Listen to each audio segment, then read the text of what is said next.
Hello， 大家好，这里是趣味小生活。现在洗衣服都是用洗衣机，很少会手洗。但是洗衣机洗完的衣服又不是那么干净。小冰淇淋教大家倒一碗汤，衣服轻松洗干净，一起来看看是什么吧。我们先准备个容器，然后倒入些盐。盐有去除汗渍和固色作用。再倒入些小苏打，小苏打能清洁顽固的污渍。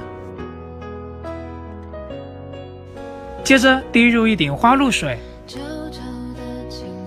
花露水能起到清香杀菌的作用。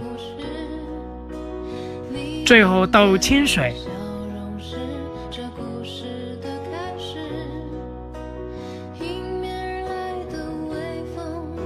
搅拌一下。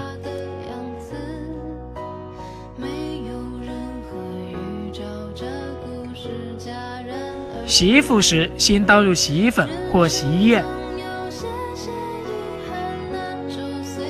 然后把它倒进洗衣机里。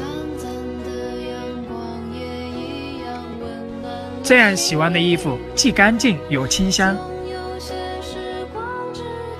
效果非常好。大家快试试吧！